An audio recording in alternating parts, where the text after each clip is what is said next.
So good morning, everybody, and welcome to ACES Connections. We're about to begin an adventure on demystifying predicted grades in the IB, because over the past several months, a lot of our member schools have been reaching out with some urgency, asking for some help to better understand the difference between the final IB grades that we predict for our students and the surprising results that they sometimes receive. So one of the truths is that we often overpredict with the best of intentions. We rarely underpredict. In the survey sent out to members in November, some of you responded that you felt that there's even a conscious effort by the IB to lower the grades on the high end, where predicted 6s and 7s ends up being 5s and 6s. Other members felt that there tend to be larger discrepancies in certain subject areas.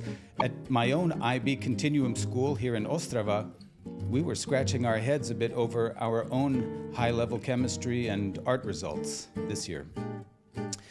Many of our schools feel that they have a difficult time balancing between their efforts to encourage students by providing more optimistic predicted grades, only to have to deal with the fallout afterwards when the grades were lower and a university offer may have been withdrawn as a result. Whether you are new to the practice of predicted grades or have been doing it for years, I believe that today's ACES Connections will help us all tackle head-on the vexing challenge of demystifying predicted IB grades. We'll be starting with Fabricia Flynn, the head of assessment, principles, and practice at the IB, who'll lead us through what predicted grades are and are not, and provide some background on why certain results are as they are. Fabricia will address several of our ACES members' general questions on assessment, and then she and her team will address school-specific and data-sensitive questions for individual ACES members by direct mail later on. So Fabricia, hello and welcome to ACES Connections. We're also going to be speaking with Elizabeth Zeller, the Global Recognition Manager at the IB Global Center in The Hague. She'll lead us through some of the IB resources available supporting schools in predicting grades and reflect on how different universities may use predicted grades across various regions. Elizabeth, hello to you. And finally, we have Keith Lehman, Career and Higher Education Counselor at the International School of Dusseldorf, and he'll take us on his school's journey from a best-case scenario, general approach for determining predicted grades, to a more specific, rigorous, evidence-based, data-driven process that's transparent, honest, and supportive of the students, the staff, and the families, and from what I understand, makes everyone's life a whole lot easier. Keith, is that true? In some cases, yes, but not always. But we'll get to that later. Good morning, everybody. It's a pleasure to be with you today. Great. So we'll start with Fabricia, and if she can take a moment to share her screen.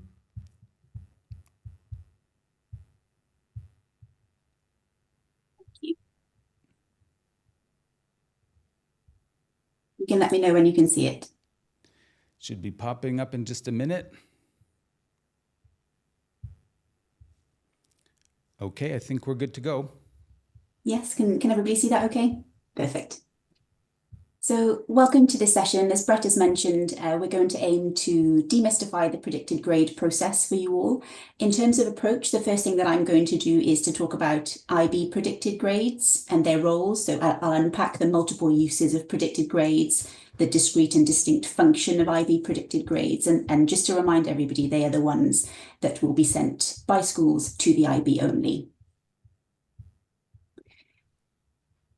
So in our program standards and practices document, which is due to be updated at the end of probably this week if it hasn't already been, we distinguish between the two types of IB predicted grades. So the IB predicted grade and the university predicted grade. So our statement here should summarise it quite nicely for schools. So the school communicates predicted grades to the Institute of Higher Education and IB predicted grades to the IB as part of IB validated assessment in a way that values academic integrity and reflects as much accuracy as possible. An IB predicted grade is an important piece of assessment data. You submit it as a school per subject. And it's really important for the IB. I'll talk you through the reasons why and how we use assessment predicted grade data. So the timing in terms of when you submit this is really purposeful, because as teachers, you need to have the clearest impression and estimation of what the student has been and is capable of achieving. So IBIS screens become available for all schools on the 15th of January or the 15th of July, depending on whether you're a May or November session and whether they're perhaps a retake students within your schools. And that is very purposefully 3 months before the written examinations. So the deadlines, hopefully these are familiar to you all, they're 20th of April for a May session and 20th of October for a November session.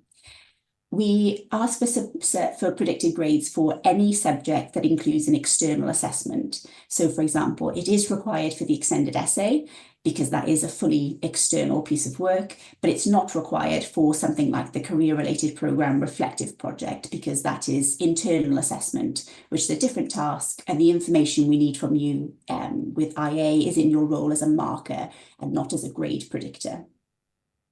So for us, it's a really central piece of assessment data, and that depends and relies that the degree to which we can use that data as an accurate piece of evidence depends on school consistency and identifiable trends at the subject level. And I'll go into that a little bit further along. For schools, we appreciate it's a really important data point too, whether it's shared with students to give them an idea of how they're performing, you know, as part of a sort of ipsative approach to assessment, how they're likely to do. But ultimately, whether you share IB predicted grades with your students is absolutely at your school's discretion. And it'll be interesting to hear if we do generally share those or if we don't for any reason. The grade descriptors, really importantly, are linked to the objective standards against which university give offers. So as such, IB predicted grades can really serve as an important role in establishing which course a student is on track for and setting them up for success in terms of aligning capability. We want them to have the sufficient challenge that they want and that they need to thrive at a post-schooling level. So grades are qualitative, and the final point on my slide here, grades are qualitative. So we reach those by using grade descriptors, so written description of characteristics of work. They're not a numerical equivalence of marks used if we can't look at past boundaries and align them in that way, because that's not the intention or the intent behind a predicted grade. And it's not how we advise that you predict. So to sum up then what the piece of data is for us, a predicted grade is a teacher's estimation of the grade a student is most likely to achieve for a particular subject after completing all assessment components, including coursework and examinations. Specifically, this means that the predicted grade is the grade the teacher believes the student is most likely to receive from the IB. So what's really important to outline as well is what a predicted grade is not. It's not a mechanism to compensate for adverse circumstances. We have adverse circumstance specific policies and protocols, and they are established for situations where schools notify us of an issue. And adverse circumstances ultimately during assessment are situations that have their onset or occurrence during the examination or up to 3 months just before the written examinations. So it's really important that we acknowledge what's available to us as schools so that the IB can best support you. Another thing that the predicted grade is not is a disciplinary tool. So often we will see comments such as, particularly on the extended essay, it's not rare for us to see during the upload process, something that says, the student didn't meet deadlines, didn't follow instructions, therefore I've predicted an E.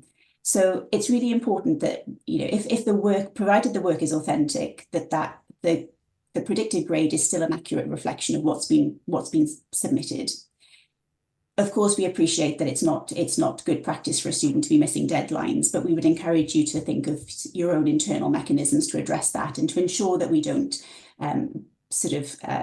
muddy that in terms of what is submitted to the IB for as evidence. So it's not a simple equation, going back to what I said about this being a qualitative descriptor. It's not a simple equation based on, for example, internal marking or matching it with last year's equivalences. And the reason that that doesn't work is that grade boundaries are subject to change depending on the real experiences of the student in a given session. If the previous session's exam was comparably much easier, then the previous boundaries will be a lot too harsh, essentially, for the current cohort. So it's not good practice for schools to try and match and guess based on past boundaries, because essentially equating numerically to a higher boundary would disadvantage the student, and you wouldn't get the accuracy that we're looking for. So it shouldn't be confused with other internal uses for predicted grades, such as I mentioned about sort of a way of monitoring personal progress. It definitely can be a process that you use to monitor personal progress, but you just have to have in mind what you're using the data for, and it might be different. So what you predict for in terms of how a student is demonstrating progress might be different to how you accurately predict a grade for the IB. It's not something that should be influenced by anyone or anything other than the standards that the student has demonstrated that they're able to achieve. So knowing, for example, that a student wants to follow a certain course at university, we're not going to set them up for success if we exaggerate in either direction to encourage students to do better or to give it ultimately an incorrect impression of capability. So again, we want to set students up for success. So what are the uses of the IB predicted grades then? So these are some screens taken from our systems, and they're part of our assessment process. They are really important data points for grade award. Ultimately, the predicted grade outcomes tell us about overall strength of the cohort and might give insight into whether assessments were harder or easier than they may have been reported on the teacher comment forms.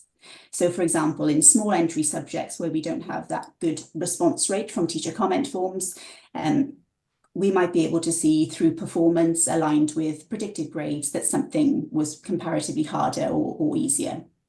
So that's at an overall level.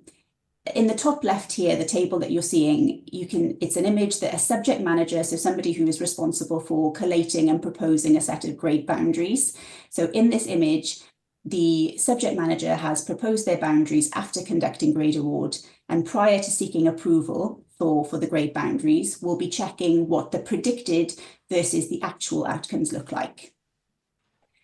So with the boundaries suggested in that situation, 10% of students will achieve a 7 as opposed to the 13% predicted. This is really normal. This is a really normal looking distribution. We know that generally in a cohort, we will have schools who do overpredict, and that is based on experience level, data available to them, but it's normal. It's normal to see this. We can then dig further into that and work out which students are getting the 7s. So this is the table just to the right here. This is, in this situation here, you can see that 130 students who are predicted a 7 are receiving a 7. So if you line up the 7 and the 7, we'd expect the majority in any line to be where the predicted grade and the actual grade correlate. So we can see here 130, 239, 290, and so on. So that changes quite a bit towards the lower levels of performance. So here in the bottom left, at a school level, they identify really large discrepancies between predicted grades and actual grades, and that may trigger further quality checks if the outcomes look anomalous. So that's in this predicted grade difference summary. We have this per school, per subject. It's important to note, though, that where there are overestimations and underestimations historically and consistently, this is something that then for us skews the data. So we might say, well, we can't pick up a trend here at a school level. So it might just deprioritize that investigation for us because we can't see anything anomalous because we haven't historically seen anything consistent. So the last thing to mention is not a screenshot for this because it's a bit more of a process to explain. In exceptional circumstances where exams are cancelled for all or a given part of the IB community, so if there's localised adversity, the predicted grade will be accepted from schools along with evidence of work that's been produced by the student at that grade. So that doesn't have to be IB specific work, it just has to be class work that has been written or developed by that student. In that process, we will check for qualitative alignment between the predicted grade and the standard of work that you are able to submit as evidence. And our chief examiners and principal examiners are the ones that make that judgment. So moving on then, this graph is for DPCP, all subjects, both sessions, so a May and November session, and throughout the years. I've purposely excluded the COVID mitigated sessions as predicted grade and outcomes were a little bit different then. But here are the trends dating back from 2018 to 2024. So as you can see then, the average across sessions, May 18 to May 24, is 46.47% accuracy in terms of predictions, with 19.54% underpredicted and underpredicted by 1, and 24.74 overpredicted by 1. So that means within 1, so accurate or within 1, we have a 90.75% accuracy. Moving on to the core components, so the extended essay and TOK. So the extended essay trends here, you can see that they're improving. In 2024, the extended essay had 38.61% accurate predictions, and then 46.64% within +1 or -1. So that's a total of 85.25% accuracy or within 1, which is slightly down on the global trend, but it is improving, as you can see, and it is what we might expect with a task or assessment component that is a bit more subjective. Moving on then to how we can improve IB predicted grade accuracy. We know very well that it can be really hard to predict grades accurately, particularly when you have competing needs for that data. So student performance isn't always consistent throughout the course of study. We appreciate this, and this can make it really difficult to predict the grade that they will ultimately receive. We really want to help you feel confident in predicting, so we do have a few resources that we've developed and a few tips. So number 1 is really ensuring that everybody that does predict is using the grade descriptors and predicting in that way for the reasons that I explained a little bit earlier. Getting to them numerically is not going to give accuracy ultimately.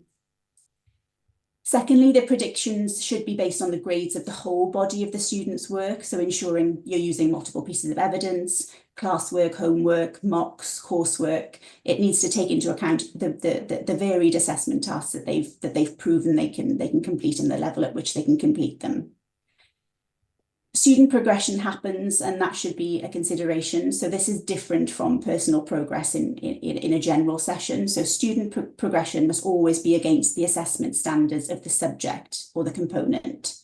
We need to be mindful that as students move towards the end of their course, the learning starts to be joined up in a way that might not have been previously.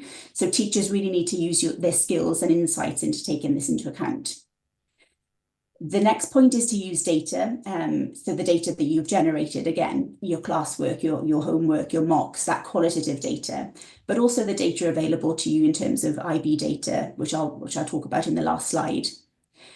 If your school doesn't have data, and I think we are all experienced schools in this session today, but if a school doesn't have historical subject data, and I think it's really important that we start to undertake internal standardization exercises and compare this with perhaps the definitively graded materials available via TSMs or your own knowledge of IB standards in other subjects.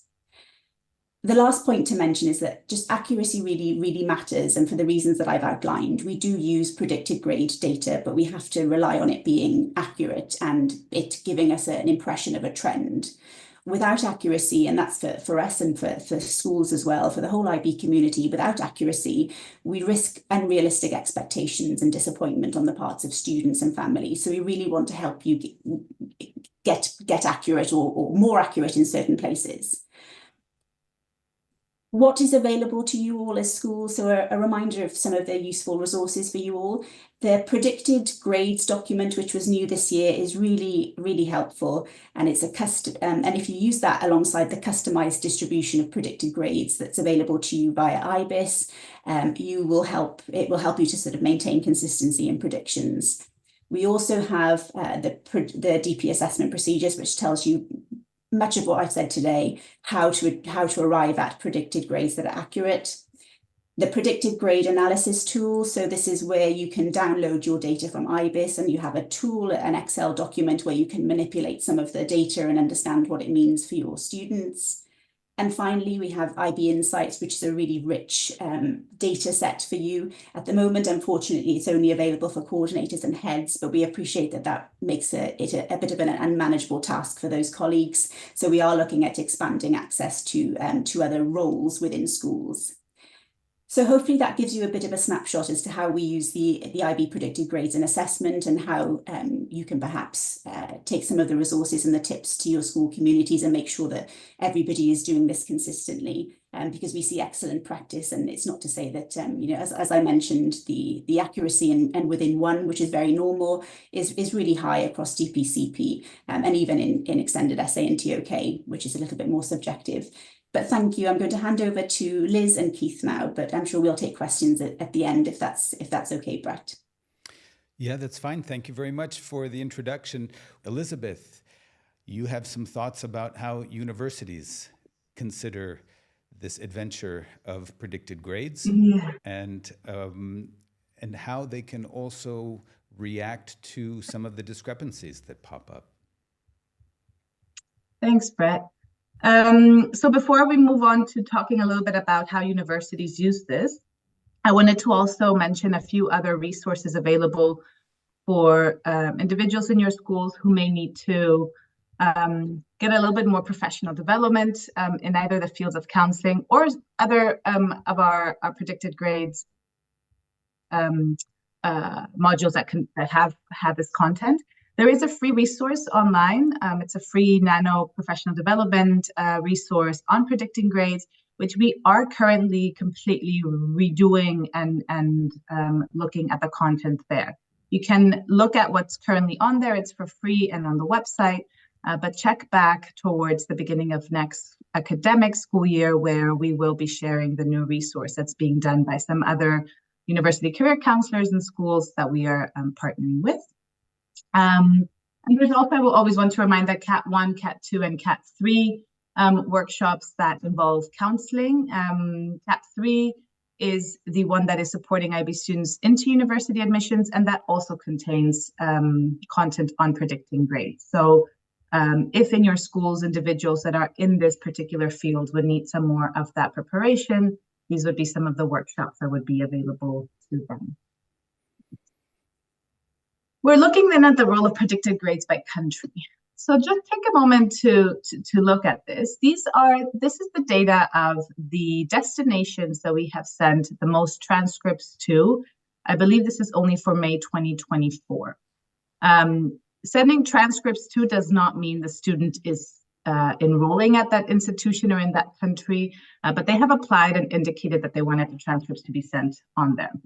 So you can see about 80% of our transcripts go to the US, the UK, Australia, Canada, and the Netherlands. And then the rest is really divided across multiple countries around, a lot around Europe, but quite a few also around the Asia Pacific region. So looking at this kind of information, what are the countries that you feel require predicted grades? In your schools, you probably have a few that are in the top of your head.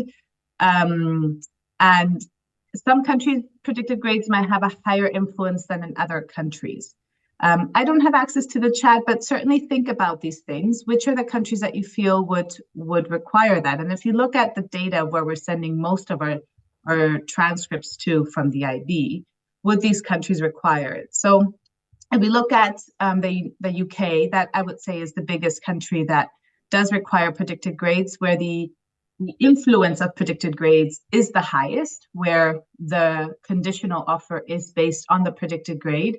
But in order to meet that condition, the student needs to meet the the predicted grade that has been set. And this is one of the countries where accuracy really comes into play. I do have to say that just recently, I only found this out actually earlier this week, our colleague Beth, who is managing the United Kingdom, she has now she has joined the UCAS advisory group, so she has quarterly meetings with them, and they will be adding now a new tool onto UCAS. Currently, they only had it for A levels, but they will be adding a new tool to that supports whomever's working with students to understand for each institution the prediction accuracy that there was in terms of what was required and the actual score that was met. So they're adding a wide range of qualifications, and one of them would be actually the IB points. So I think this is something useful, something to look ahead to, because as I said, this is one of the countries where it's a little bit tricky. If you look at some of the big destinations, the US, which tends to be quite holistic in terms of admission, you do start seeing more and more that universities are requiring that predicted grade, and predicted grades can have an influence for the academic component when students are applying and high grades are required. There are some states specifically where predicted grades are required at the moment of admission. But do universities really use this in terms of rescinding offers or not? That depends on the institution. And then Europe is a bucket of a wide range of different policies and procedures. In some countries, these are required, and some they're not, and some it's just based on the final grade. So this makes it very difficult for those of you who are in the positions of supporting students applying to countries. But it also emphasizes that the accuracy and prediction is quite important when you have a wide range of students going to, as you can see on the screen, a whole bunch of different countries where the policies and procedures are different. So this accuracy within your schools needs to be embedded within how you actually set your predicted grades for all of your students and your benchmarks there. And predicted grades, it's a big thing, right? So schools want to predict more accurately. You want to increase this accuracy, but we understand that it's not a science, right? It's actually an art guided by science. And Keith in a little bit is going to show you a lot of that science, which is the data behind it. But it is really an art. So what happens with new teachers that come in your school, or new teachers to the IB as well, right? Learning that art is a process. There's also the issue of my school would predict more accurately, but if other schools are not, then I'm hurting my students, and we hear that a lot. And so there's that. Stronger predictions, as said, may be well linked to an increased chance of getting into a certain institution or a program. But as mentioned, especially for cases like in the UK, the student needs to make that offer. So if you have a student coming and saying, but I really need a 667 in my higher levels, but you know that student cannot achieve a 667, predicting that does not necessarily help the student. It only hinders them, where they would not be able to enter the university when the final results come out, and then they have to find and scramble and figure out what are the next options. Some universities might state their entry requirements very clearly on their website. So you'll find that in some countries and some systems where it's very clear what they need to have at their higher levels or a total overall score. But some may not. And that can be quite complicated when results are released in July. As mentioned, there's a UCAS historical entry grade tool, which currently only has A levels, but this helps to see how accurate with the A levels the institution was with predictions in terms of the students applying and what the offers were. And as of next year, hopefully UCAS will be adding IB within this historical entry grade tool. Some universities will expect grades to be met, and if they're not met, offers are rescinded. I did used to work for an institution in the Netherlands where it was a selective program in the Netherlands, and so students wouldn't meet that offer, that minimum required grade. Sadly, when it came to July, we had to rescind that offer. And I did see sometimes students that had differences of 1 or 2 points where there was a discussion. I did see students that had differences of 6+ points in multiple occasions. And when you have a bucket of other students that are on a wait list that actually do meet those conditions, what is fair, what is not fair? Some institutions might do something with that, some institutions might not. And that is the question. Which universities are actually tracking and looking at predicted grades and doing something with it? Which institutions are not? And I would bet money that there's a larger majority that is in the not bucket, but we don't know which ones, right? And that's something that we're also working with universities on. Are you using these? And if so, how are you using these? And if there is a need or if there is a requirement, how do we make this more visible to students and to schools at the moment of applying?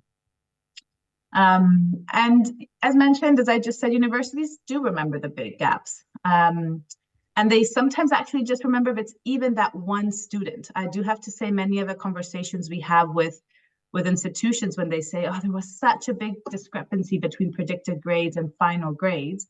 I had this one student that had an 8-point difference.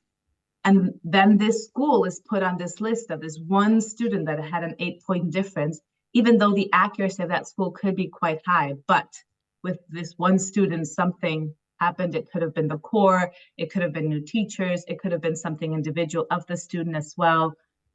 So schools that end up having a poor reputation for inaccurate predictions can disadvantage the future cohorts. But it also can impact all other schools using that particular qualification. And that can happen when there is consistency in this gap between predicted and finals. But as said, in most cases, and with a lot of my colleagues in the global recognition team, these conversations that we have with universities, the universities will remember that one student. They're not tracking the hundreds of students, but there comes this one student with such a large discrepancy, and that's what they remember. So there is this effect with predicted grades with universities and with schools, and we know it's tricky. We know it's difficult, but there are different methodologies to try to improve the accuracy as much as you can, using the science, but then adding a little bit of that, historical experience that you have within your schools. With that, I'm going to hand it over to Keith, who is going to share his own experience at ISD. So again, great to be with you this morning. I'm glad to share a bit about our journey at ISD, which has been a long and interesting process.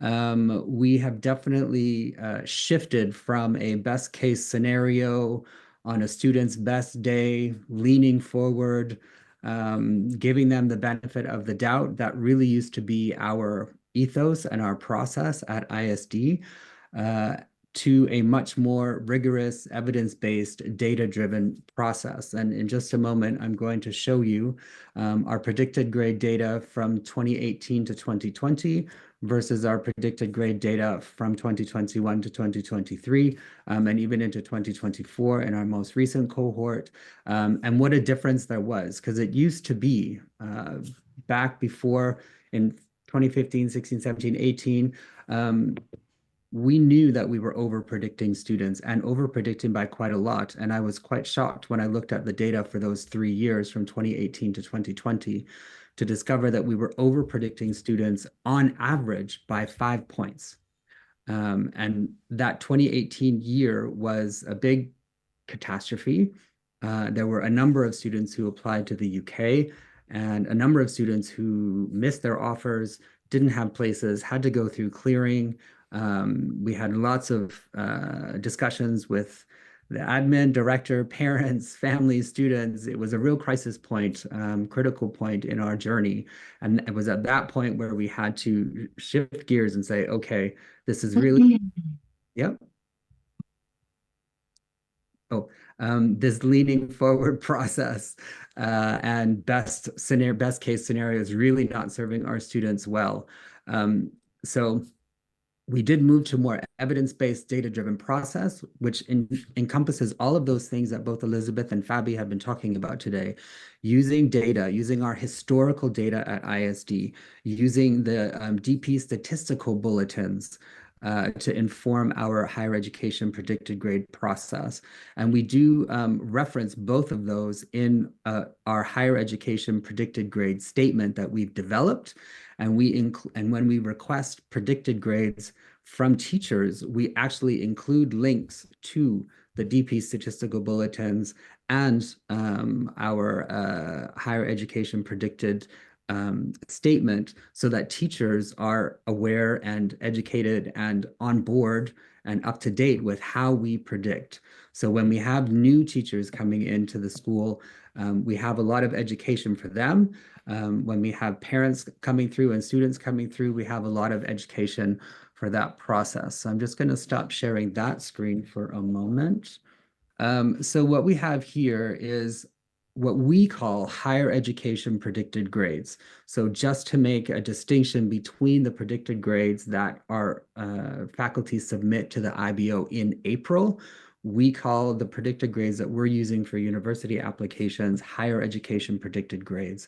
We also have in our reporting progression what's known as assessed evidence to date indicators, which I'm going to share with you in just a moment. But this is an email that goes out to all of our teachers, all of our students, all of our parents, informing them about our shift, informing them about we used to lean forward, we used to do benefit of the doubt, and that was not a good practice. Actually, we overpredicted by quite a lot, and students were losing offers. The other thing that we remind them about is something that Elizabeth was saying. Who is using predicted grades? Who is really requiring them and using them to determine admission decisions? So we do remind them that, okay, yes, in the UK, it is the predicted grade, and then confirming that predicted grade, that's the process. But for the US, Canada, the Netherlands, and those countries where our students apply, the predicted grades are really just complementary evidence. It's mostly the senior school transcript, the high school grades from grade 9 to 12 that really influence that decision. And that's really helpful in having discussions with students and parents, particularly who are applying to the US and Canada, where in a lot of cases, the focus really is on that transcript. I can think of a few examples in Canada, for example, like McGill in Toronto, where we have a lot of students apply who are very strict about their predicted grade expectations. But generally, predicted grades are really just viewed alongside of that. So it's important that our parents understand that. And our students understand that. So here is where you see where we came from in 2018, 2019, 2020, where we were really over predicting in 2019 by on average 5 points. So you can imagine for 19 students, we over predicted by as many as 5 points or more, which was just absolutely stunning. Then when we shifted priorities and we shifted our goals, you can see in the last few years from 2021, 2022, and 2023, we very much closed the gap. We are not as accurate as Fabi pointed out, plus or minus 190% of the time. I would love that we would be there. We're not quite there, but we are definitely experiencing some success, and we are definitely seeing more students predicted, within 0 to 2 points. Plus or minus 2 points is what we're looking at, with much more accuracy or greater accuracy, which is great. This is something that we do communicate to institutions, which I think is also very important. We're very open with our predicted grade accuracy as far as we're tracking them. And in our senior school profile that we send to the US, Canada, other countries, we do put on there our predicted grade statistics. So this is for the class of 2024, which wasn't on that previous graph, but it is on, so that you can see within plus or minus 2 points, 64 plus 33 were 64%. So we're getting there. Again, not quite as higher as the actual IB statistics, but we're doing better. And this is really important part of the process. And again, as I said, when we ask teachers for predicted grades, we use a Google form. And we have our predicted grade statement on there. We have our predicted grade overview, which kind of shares where teacher can see what are the predicted grades for the current class. And then when they actually are asked to give a predicted grade for their course. Again, it's a link to our predicted grade statement, and it's a link to the statistical bulletins for the DP. So we're pretty sharing this information so that teachers are mindful that it is not best case scenario. It is not on the student's good day, going downhill with the wind at their back. What can they achieve? It's really looking at the evidence, looking at the data, and figuring out from there their predicted grade. So I've referred to this document a few times, our higher education predicted grade statement. So this is something, as it says, that we share with students, parents, our DP faculty, and higher education institutions.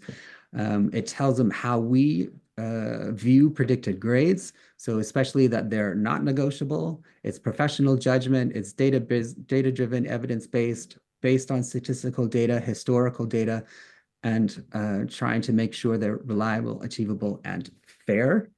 And again, what they are not, which is a reference to some of the things that Fabi mentioned at the beginning, and also Elizabeth, they're not affected by requirements, by pressure, by expectations or aspirations. So if a student says, hey, I want to apply to UCL, it's 38,766, I need these grades, great, but your predicted grades are 35, and we're not changing that just because UCL is on your list. So let's talk about what are the other options. And again, this statement includes our most recent predicted grades, so the last 3 years. And this is something that we will send to institutions directly with our predicted grade document. So when we send predicted grades to the US, Canada, and other countries, not the UK, because that's directly through UCAS, we send the predicted grades on this document, or summarize the predicted grades on this document. And the second page is always that predicted grade statement, so that every institution that receives predicted grades from our school knows our policy, our practice, and knows, okay, we're not the most accurate, but we're pretty good. And we're getting there, and we're making strides. So that's kind of a bit about the communication that we use and that we are giving to parents and students. And I'm just going to go back to the main presentation now. And hopefully, there we go, explain a few of these terms that I've been talking about. So for us, education begins in 11th grade. As soon as students and parents are entering the first year of the IB diploma program, we are educating them about the different kinds of grades and indicators we use at ISD. So I'm going to show you a couple of slides from what we call our Road to the Future presentation that we do at the beginning of every year for grade 11, and what these different terminologies mean. A few years ago, we started using the term assessed evidence to date, or AETD, which is an indicator that goes on student report cards. And this has been really helpful in helping to mitigate surprises when it comes to actual predicted grades and managing expectations, because students are getting an indication early on in grade 11, in January and in June at 2 points in the school year of what they may be on track to achieve in the IB course or the DP course. And those AETD indicators early on really helps to lay the groundwork for those conversations when we begin asking for higher education predicted grades in grade 12. So those three things, three numbers, report card grade, assessed evidence to date grade, and a predicted grade, they're different numbers that show up at different points in the school year, and they're used for different purposes. So report card grades are your standard 9th through 12th grade, 4-year ISD high school diploma grades. They're much more flexible with the kinds of assessment that can be included in a report card grade. Teachers can assess all forms of assessment based on our criteria at ISD for determining a 1 through 7th grade for the report card. Those report cards, or that achievement, is generally reported on in January and June of every year, starting in 9th grade. And then in 11th grade, in January and June, students will also begin to see this assessed evidence to date, which is much more aligned with the DP criteria, the DP assessment tasks, the DP grade boundaries for each individual course. And that's indicator may be different from the report card grade because it is purely focused on the DP assessment components only. Our assessed evidence to date grades are only for internal use. It's just for feedback. They don't appear on transcripts. They don't appear on any like predicted grade reports. It does appear on the report card as an indicator. And again, in June, well, this is for the current class, it'll appear in June in 2025 and January of 2026, possibly even January 2025 coming up if teachers have enough assessment evidence. And then finally, the predicted grades that we collect sometime generally between September to November, sometimes December, during the higher education application process. Those are, that's our third kind of terminology that we use. And those higher education predicted grades are very much aligned or should be aligned with the assessed evidence to date, because again, they're based on that DP evidence, DP grade boundaries. They're based on our ISD historical data on the DP statistical bulletins. So they are definitely much more rigorous in terms of what we're determining. This is another slide that we show our students and our parents. We do show them, here is our historical data. Here is why we're doing what we're doing.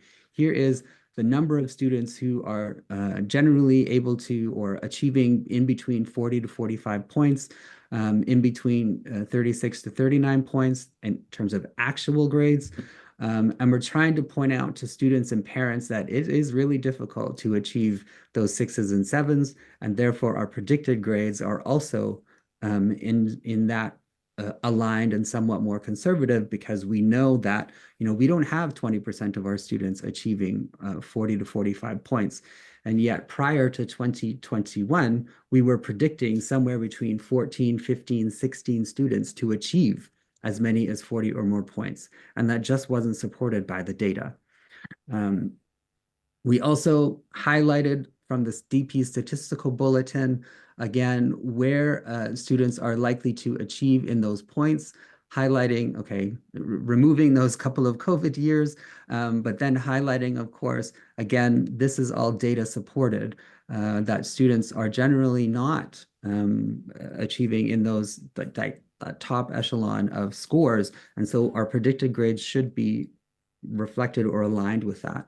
And we also point out that in some courses, yes, it is, or in some subject areas, achieving those 7s can be much more challenging, much more difficult. Studies in language and literature for one, and in the arts, yeah, those which are all subjects that can be very difficult to achieve those 7s.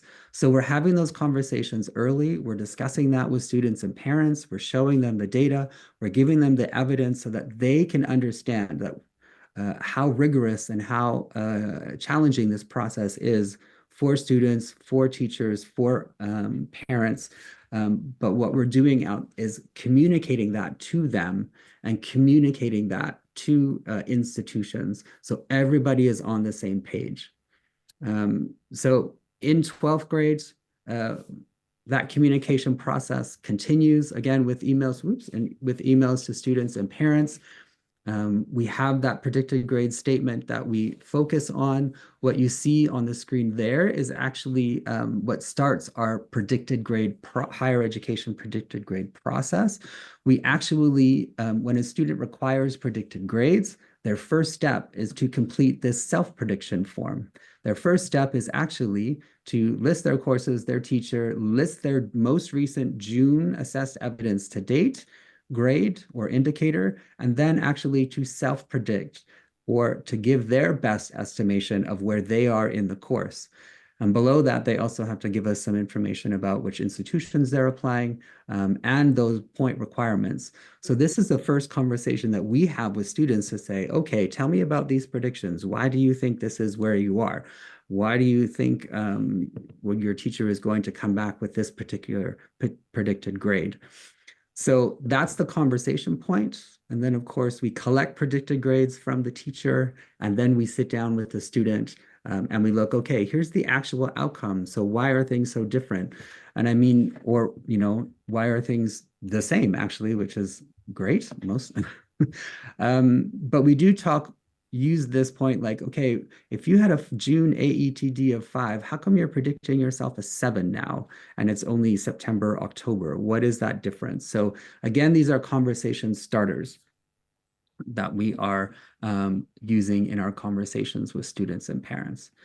The other thing I would like to say that because our predicted grades are so important for the UK, we do actually in the UCAS reference template where it asks for a description of your school, we have that little blurb about who we are at ISD. And then the last statement is always at ISD, we follow a rigorous evidence-based predicted grade process. And then we put a little bit.ly link in there that connects institutions to our higher education statement so they know what we're doing. Whether they click on that or not, who knows? I'm hoping that they are. But we do offer that to try and give UK institutions an idea that we are doing our best to stay evidence-based, data-driven, and to be as accurate as possible. That's just a little timeline of when we do things. So just a summary of some of the dates and deadlines or steps along the way in the process. When we ask for these different indicators and numbers, I think down below, we have early applicant requests for predicted grades as early as September. Most of our applicants will request predicted grades somewhere between October to December when they're applying on a regular. And then we do generally between January and March, we may ask for updated or amended higher education predicted grades, particularly for students who applied early in September or October. If they have some later applications that come later on in the application cycle, we may ask for an update, particularly because by that time, teachers will likely have seen evidence of their internal assessment. All right, that's it for me. I'm going to stop there because that was a whole lot in a whole little amount of time. Great. Thank you very much, Keith, for that contribution. Personally, I feel like you're throwing a lifeline to some of us.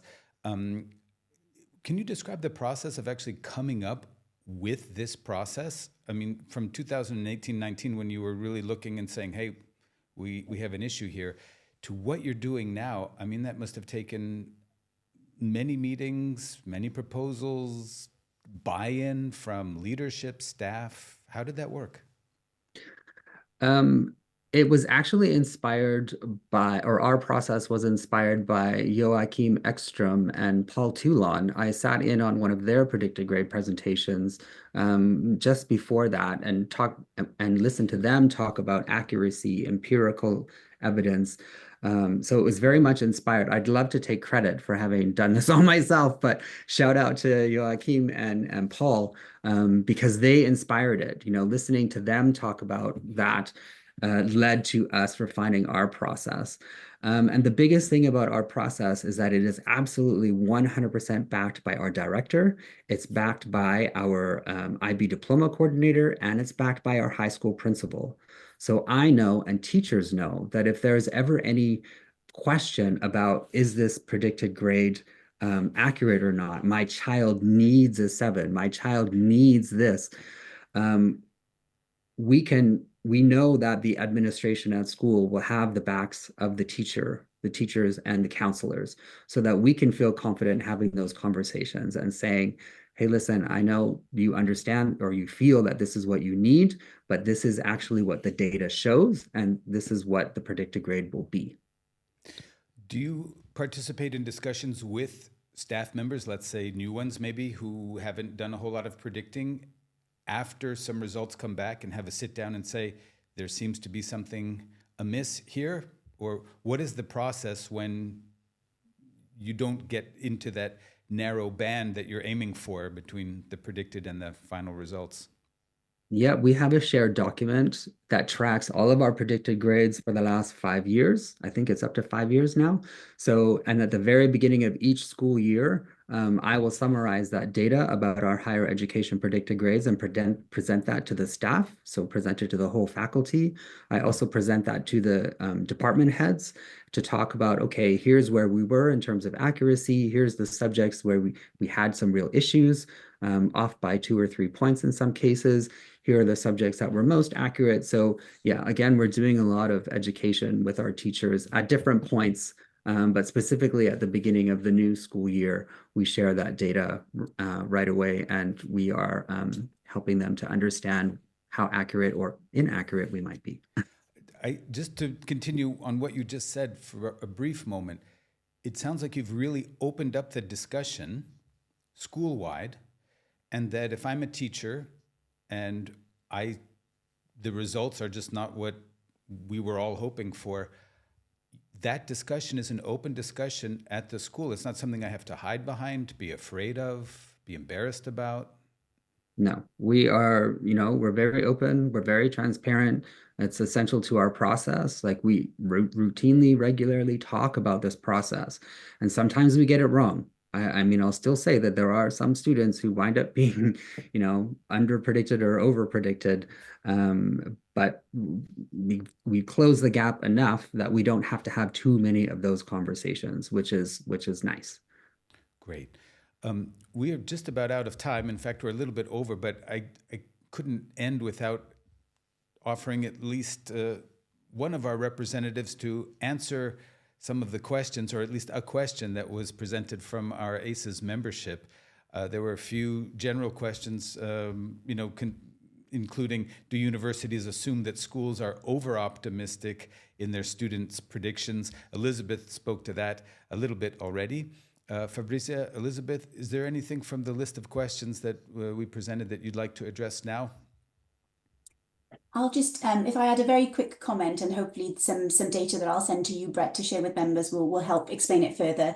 So one thing to bear in mind is when you're looking at the statistical bulletin and you're looking at the grades and the distributions and thinking about that comparatively, please bear in mind that the statistical bulletin will combine time zone 1, so the Americas, with time zone 2, which is where we largely are here in this room.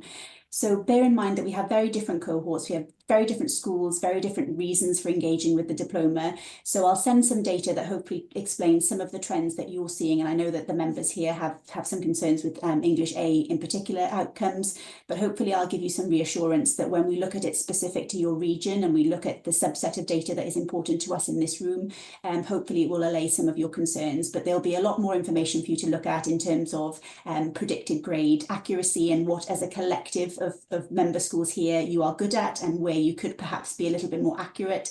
And then hopefully with that information, you can look at your own school trends and think about how you can use this community here to perhaps help each other in certain subject areas. But more information will be coming. When you mentioned language A, I saw Keith nodding. Been there, done that, had that discussion. How does that look, Keith? We're trying to build a bridge here. IB recognizes this can be a question, and it seems like you're dealing with that on the battlefield. Yeah, I mean, we teach English A literature, English A language and literature. So we have both of those courses, and the likelihood of a student receiving a 7 or achieving a 7 in English A literature is even less likely than in the language and literature course. So even our teachers that are in the same department are like talking about, well, why is it more difficult to achieve a 7 in this A literature course versus the A language and literature course? Because if they're meant to be equally rigorous, how come that kind of doesn't align in the outcomes? And of course, that has implications for predicting students for university applications, because our English A literature teacher is thinking like, 0 point whatever percent or 3 point whatever percent, I'm not sure what it is, only achieve a 7. I have, 12 kids in this class. I can't, as much as these kids are really showing that they are capable of getting into those higher grade bands, I can't predict 3, 4, 5 kids out of 7, because statistically, when the rubber meets the road, not that many kids are not going to achieve that. So, you know, it's helpful. I mean, it's challenging because those statistics are sometimes rather low for a few courses. We also teach sports, exercise, health and science, and digital society. And those two courses, it's extremely, like, based on DP statistical data, achieving a 7 is, the likelihood is rather low. And even our data at ISG shows that for the last 5 years in digital society and formerly the ITGS course, we've never had a student achieve a 7 in that course ever at ISD. Yeah, so we know that teachers, the teacher for that course is really, really mindful of, well, should I really predict a 7 because it's never happened before at ISD, plus the likelihood in the DP statistics is also not there. So if there are concerns about it, I understand that, but it's still helpful data that we use to inform those conversations. It seems, for me, in summary, today's session is really about the fact that the IB is offering all kinds of resources, statistics, things that we can take into our schools, but it's then the responsibility of the schools to have that team or that cheerleader, pushing this forward and doing that analysis within the school, getting the buy-in from the top leadership to the coordinators to all of the staff members. And if we can approach it that way, we have a much better chance of being fair and transparent and supportive, but really supportive for our students to be accurate. It doesn't mean we can support our students to all get 7s, but it gives them a fair reflection. And of course, that's what we want. But boy, it's such a transitional moment then to go from being embarrassed that maybe your students didn't perform as well as you had predicted to opening a discussion about that school-wide where everybody feels comfortable. So, Keith, unfortunately for you, you may be asked to visit us again in the not-too-distant future and reveal some of your magic sauce to make it all work.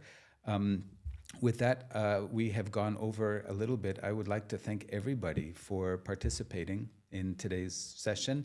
As I said, we will be reaching out and creating another session 2.0 to continue with this. I think that one of the things that was left unsaid today, and it is among the questions that were sent into the survey, is the IB can create the criteria and the standards and the approach to grading. The students and the staff can do their best to meet those standards. A test is taken, an assessment and a grading takes place, a result comes back, and sometimes there's still a feeling that the assessor wasn't on the ball, that there was something wrong, that there was something missing, and that there's sometimes a limited way to try to appeal or to figure out really what went wrong. So the third leg of this, the actual people who are doing that grading and creating this discrepancy sometimes, it would be good to address some of the specific issues of why in this area or that area there's still, because we consider ourselves expert predictors, we've done everything you said, Keith, and still something comes back a little bit awry. So I'm hoping we can discuss that at a future point. In the meantime, I would like to ask Elizabeth if you could give a plug for the upcoming Global University Admissions Conference online coming up in February. Thanks, Brett. Yeah, that's excellent. So there is a virtual conference taking place just around university admissions. It's in the beginning of February of next year. Registrations are still open. It's price friendly as well. And if you are not able to access a lot of the sessions due to your time constraints, you can watch it afterwards up to 30 days after the conference. All topics related to university admissions, including a session again on predicting grades, but also specific sessions on applying to universities in Korea, applying to universities in Japan, understanding the British system, updates to the UCAS system, as well as supporting counselors with counseling advice as well. So everything related to IB students and university admission. Take a look at the website, but it's a great tool for your schools a resource for your schools, for somebody to attend, to have access to. Very useful information. Thanks, Britt. Oh, great. Thank you very much. And just to make sure, the slide presentation that was made today with the links and all of that, if you could pass a copy, the final version of that to me, and if I could send that off to our members, I know they would be grateful. I see in the comments already some of them saying, I need a copy. I need to start clicking and digging into this. So if I can promise our members that within the next few days, I'll be sending out a copy of today's presentation, I think that would be very, very helpful. Can I do that? Yeah, Okay, of course. good. We got a deal. A PDF is always the preferred choice, but Okay. yes, certainly. Great. So we'll send that out soon. And with that, I'd like to thank our great presenters, Fabrizia, Elizabeth, and Keith, for joining us and spending some time with us today. And for the 47 of you at the beginning that joined us, I know some of you had to run off and go teach. So thank you for your time, and we look forward to meeting up again soon. Thank you. Bye-bye. Thank you. Bye. Thank you, everyone.